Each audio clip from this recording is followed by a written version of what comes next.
સુરત મહાનગરપાલિકાના ફૂડ વિભાગ દ્વારા લેવામાં આવેલા વિવિધ ખાદ્ય પદાર્થોના નમૂનાઓ તપાસમાં ફેલ સાબિત થયા છે. વરાછા વિસ્તારમાં આવેલા ગોપાલ ટ્રેડર્સ દ્વારા પ્યોર ઘીના નામે વેચાતા ઘીમર વેજીટેબલ ફેટની ભેળસેળ મળી આવી છે. ભટાર સ્થિત શ્રીજી પાર્લરમાંથી લેવાયેલા ઘીના નમૂનામાં ટ્રાન્સફેટનું પ્રમાણ નિર્ધારિત મર્યાદા કરતાં વધુ જોવા મળ્યું છે, જે સ્વાસ્થ્ય માટે અત્યંત જોખમી છે. આ ઉપરાંત સીમાડા વિસ્તારની ગુરુકૃપા ડેરીમાંથી લેવાયેલા માવાના નમૂનામાં ફેટનું પ્રમાણ ઓછું મળી આવતા તેને સબસ્ટાન્ડર્ડ જાહેર કરાયા છે.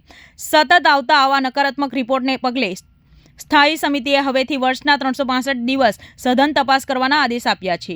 મહત્વની વાત એ છે કે હવે જો કોઈ પણ દુકાન કે ડેરીના નમૂના ફેલ થશે તો તે દુકાનની બહાર ફરજિયાતપણે સબસ્ટાન્ડર્ડ ખોરાકનું બોર્ડ મારવાની કડક સૂચના આપવામાં આવી છે, જેથી ગ્રાહકો જાગૃત રહે. તહેવારો હોય કે સામાન્ય દિવસો, ભેળસેળિયા તત્વો પર લગામ કસવા માટે પાલિકાઓ આ નવો અભિગમ કેટલો અસરકારક સાબિત થાય છે તે જોવાનું રહ્યું.